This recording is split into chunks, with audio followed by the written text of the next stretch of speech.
10월 16일 화요일입니다. 오늘 우리에게 주시는 하나님의 말씀은 이사야 34장 1절에서 17절까지 말씀입니다. 열국이여 너희는 나와 들을지어다. 민족들이여 귀를 기울일지어다. 땅과 땅에 충만한 것 세계와 세계에서 나는 모든 것이여 들을지어다. 대저 여호와께서 열방을 향하여 진노하시며 그들의 만군을 향하여 분내사 그들을 진멸하시며 살육당하게 하셨은즉 그 살육당한 자는 내던진 바 되며 그 시체의 악취가 솟아오르고 그 피에 산들이 녹을 것이며 하늘의 만상이 사라지고 하늘들이 두루마리 같이 말리되 그 만상의 쇠잔함이 포도나무 잎이 마른 같고 무화과 나무 잎이 마른 같으리라. 여호와의 칼이 하늘에서 족하게 마셨은즉 보라 이것이 에돔 위에 내리며 진멸하시기로 한 백성 위에 내려 그를 심판할 것이라. 여호와의 칼이 피 곧 어린 양과 염소의 피에 만족하고 기름 곧 순양의 콩팥 기름으로 윤택하니 이는 여호와를 위한 희생이 보스라에 있고 큰 살육이 에돔 땅에 있음이라. 들소와 송아지와 수소가 함께 도살장에 내려가니 그들의 땅이 피에 취하며 흙이 기름으로 윤택하리라. 이것은 여호와께서 보복하시는 날이요 시온의 송사를 위하여 신원하시는 해라. 에돔의 시내들은 변하여 역청이 되고 그 티끌은 유황이 되고 그 땅은 불붙은 역정이 되며 낮에나 밤에나 꺼지지 아니하고 그 연기가 끊임없이 떠오를 것이며 세세에 황무하여 그리로 지나갈 자가 영영이 없겠고 당아새와 고슴도치가 그 땅을 차지하며 부엉이와 까마귀가 거기에서 살 것이라. 여호와께서 그 위에 혼란의 줄과 공허의 줄을 들이우실 것인즉 그들이 국가를 이으려 하여 귀인들을 부르되 아무도 없겠고 그 모든 방백도 없게 될 것이요 그 궁궐에는 가시나무가 나며 그 경관성에는 엉겅퀴와 새품이 자라서 승냥이와 굴과 타조의 처소가 될 것이니 들짐승이 이리와 만나며 순염소가 그 동류를 부르며 올빼미가 거기에 살면서 쉬는 처소로 삼으며 부엉이가 거기에 깃들고 알을 낳아가서 그 그늘에 모으며 솔개들도 각각 제 짝과 함께 거기 모이리라. 너희는 여호와의 책에서 찾아 읽어보라. 이것들 가운데서 빠진 것이 하나도 없고 제 짝이 없는 것이 없으리니 이는 여호와의 입이 이를 명령하셨고 그의 영이 이것들을 모으셨음이라. 여호와께서 그것들을 위하여 제비를 뽑으시며 그의 손으로 줄을 띄어 그 땅을 그것들에게 나누어 주셨으니 그들이 영영히 차지하며 대대로 거기에 살리라. 아멘. 우리가 살펴보고 있는 이사야 32장에서 35장은 선택받은 백성의 회복과 열방을 향한 역사적 심판과 종말의 구원을 예언하는 부분입니다. 오늘 읽은 본문은 두 부분으로 나눠볼 수 있는데 첫 번째 1절에서 8절까지를 통해 만국에 대한 보편적이고 우주적인 심판이 있을 것과 9절부터 15절까지를 통해 에돔으로 예고된 열방이 어떻게 심판받을 것인가를 상세하게 보여줍니다. 그리고 결론적으로 16절과 17절은 이것이 확실하게 이루어질 것이라는 것을 말씀합니다. 먼저는 만국에 대한 심판입니다.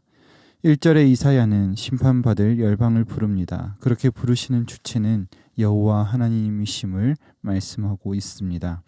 하나님은 열방을 향해 진노하시며 그들을 심판하시기로 작정하셨습니다. 하나님이 심판하시는 모습이 2절의 진멸과 살육인데 3절의 많은 피에 산들이 녹을 것이다 라고 말씀하십니다. 이는 고대 전쟁에서 최소한의 예우도 받지 못한 비참한 죽음을 연상시킵니다. 고대 전쟁에서는 승자는 일반적으로 적들의 시신을 수습하여 묻어주도록 허락했습니다. 그러나 여호와의 진노함 가운데 멸절당하고 살육당하는 자들은 이와 같은 자비도 허락되지 않을 것입니다.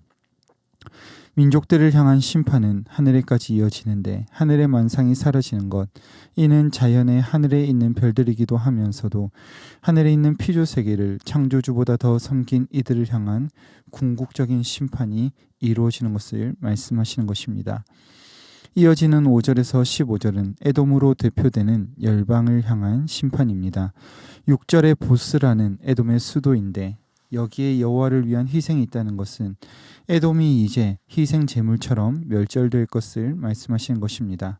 7절에 들소와 수소가 함께 내려간다고 하는데 이는 들소처럼 힘이 세고 기고만장하던 에돔도 여호와의 칼 앞에서는 무력화될 것을 말씀하시는 것입니다. 8절에서 15절은 하나님을 대적한 에돔을 혼란의 줄로 제시고 공허의 추로 황폐하게 하신 이후에 들짐승들에게 주실 것을 말씀하십니다. 고대 사회에서 또한 강은 생명을 나타내지만 역청으로 변하여 죽음의 장소가 돼버리고 낮과 밤이나 타는 불이 꺼지지 않게 하실 것이라고 말씀하십니다. 그 결과 12절에 그들이 국가를 이으려 하여 귀인들을 부른다라고 하는데, 국가가 존속되기 위해 다음 세대의 자녀들을 구하나 끊어져 버린 그런 저주를 선포하는 것입니다.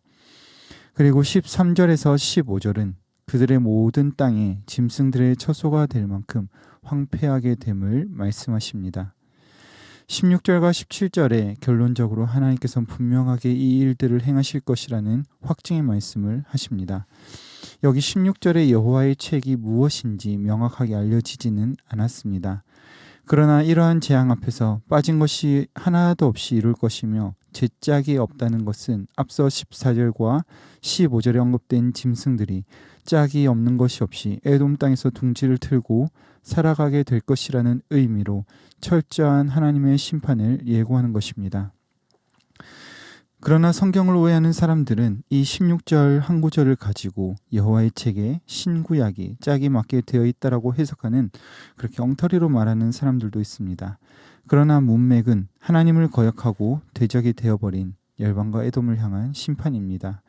결국에 하나님께서는 그 땅을 그것들 짐승들에게 나눠주신 완료의 형태로 기록하며 하나님의 준엄한 심판이 어떻게 그의 대적들에게 내릴 것인가를 보게 하십니다. 오늘 하나님께서는 열방과 에돔을 향해 그의 맹렬한 진노의 심판을 예고하십니다. 이 말씀들이 우리에게 주시는 교훈이 무엇입니까? 하나님의 심판은 하나님의 대적에게 처참한 저주가 되지만 하나님의 백성들에게는 보복하시는 날이요 신원하시는 날이라는 것을 알려줍니다. 그렇기 때문에 우리가 해야 하는 것은 온전함과 신실함으로 하나님 앞에 나아가는 것입니다. 오늘 본문 1절에서 하나님께서는 열국을 부르시며 세계와 세계에 나는 모든 것에게 귀를 기울이라 명령하십니다. 그리고 5절에서 심판하시며 칼을 들고 계신 분을 보라고 권고합니다. 하나님의 자녀는 하나님의 일하심에 귀를 기울이고 집중해서 봐야 합니다. 하나님은 세계의 모든 것을 심판하시는 심판의 주님으로 철저하게 진멸하실 것입니다. 그러나 사랑하는 자녀들을 향하여서는 긍휼을 베푸십니다. 그렇기 때문에 하나님의 자녀가 해야 하는 일은 악인의 형통함 혹은 열방이 어떤 아름다움을 부러워하는 것이 아니라 그것이 하나님의 진노를 쌓는 과정이라는 사실을 알아야 합니다. 본문 2절에서 열방을 향하여 만군의 하나님께서 진노를 나타내셨습니다. 그 결과 살육당하고 진멸당했습니다. 나뭇잎이 마른 같이 그들의 자치가 사라질 것입니다. 화려한 영광을 자랑했던 세상의 지혜들은 흔적조차 없이 사라지고 결국에 그 모든 것 가운데 영원하신 하나님의 이름만이 남게 될 것입니다. 사라질 세상의 것에 소망 두지 말고 하나님께 소망을 두는 주의 복된 성도들이 되시기를 간절히 소망합니다. 때로는 하나님의 일하심이 보이지 않고 세상의 것들이 영원할 것처럼 생각이 들 때도 있습니다. 그러나 세상에 영원한 것은 어느 것도 없다는 사실을 기억하고 영원하신 하나님께서 우리를 영원으로 초대하셨다는 한 가지 사실을 기억하고 기뻐하며 오늘을 살아내는 저와 여러분의 삶이 되기를 간절히 소망합니다. 또 한 가지 더 살펴볼 것은 여기서 머무르면 안 됩니다. 영원하신 하나님의 구원에 소망을 두었다면 나 혼자만 그렇게 사는 것이 아니라 지금도 심판받을 줄도 모르고 살아가는 자들에게 분명히 심판이 있는 것과 다가올 세상이 있음을 알려주어야 합니다. 하나님께서는 이 일을 위하여 저와 여러분을 부르셨고 오늘 말씀을 보게 하셨습니다. 하나님이 그의 대적들에게 얼마나 참혹하게 심판하시는지를 말씀을 통해 듣고 보았다면 우리는 전해야 합니다. 바라기는 구원의 하나님을 의지하는 우리가 주 안에서 누리는 이 기쁨이 얼마나 큰 것인가를 전하고 진노하시는 하나님이 아닌 생명이신 하나님께로 나아가는 주의 복된 성도들이 되시기를 간절히 소망합니다. 말씀을 맺겠습니다. 하나님은 열방을 심판하시며 그의 대적이 된 에돔을 심판하십니다. 큰 살육과 황폐함으로 심판하실 것입니다. 그러나 하나님의 백성들은 긍휼히 여기심을 받으며 구원받음을 노래하게 될 것입니다. 오늘 우리가 이미 받은 구원을 감사하며 기뻐하는 저와 여러분이 되기를 소망합니다. 그래서 내가 갖지 못한 것으로 인하여 하루를 원망과 탄식으로 흘려보내는 것이 아니라 지금 내가 누리게 하신 은혜들을 기억하며 감사하며 이 구원과 심판에 대해서 증거하는 삶을 살아내는 오늘 이 하루 한날 되시기를 간절히 소망합니다. 기도하겠습니다.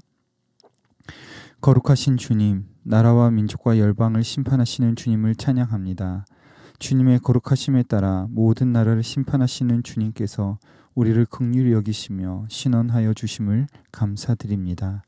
심판에서 생명으로 옮겨진 우리들이 아직도 세상의 것을 마음에 두고 살아가고 있다면 불쌍히 여기시고 다시 주님의 은혜를 간구하도록 우리의 마음을 주장하여 주시옵소서. 주님, 오늘 나의 삶을 주님께 의탁드립니다. 작은 순간이라도 주님 드러내는 일에 쓰임받아 심판에 이르러야 할 자들이 심판하시는 분이 계심을 깨닫고 창조주께로 나아올 수 있도록 안내자의 사명을 감당하는 오늘 이 하루 되게 하여 주시옵소서. 그렇게 인도하실 주님을 찬양하며 우리 구주 예수님의 이름으로 기도드립니다. 아멘.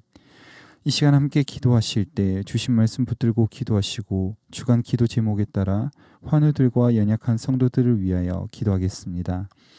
우리 교회 여러 가지 질병으로 고통받는 환우들, 육적일 뿐만 아니라 영적으로도 고통받는 분들을 위해 기도해 주시기 바랍니다. 우리 신부산 교회가 기쁨으로 섬기는 교회가 되게 하시고 또한 모든 섬김 사역들을 통해 세상에 소망을 주는 교회가 되게 해달라고 기도하시겠습니다. 특별히 다가오는 주일인 22일에는 아주 행복한 만남을 준비하고 있습니다. 태신자들이 심판하시는 하나님, 구원하시는 하나님에 대해서 듣고 깨달을 수 있도록 저들의 마음을 열어달라고 함께 기도해 주십시오. 모든 순서들마다 주님으로 인한 기쁨이 감동으로 전달될 수 있도록 우리 아주 행복한 만남을 위하여 기도하신 이후에 개인적인 제목으로 기도하시다가 자유롭게 돌아가시겠습니다. 함께 기도하겠습니다.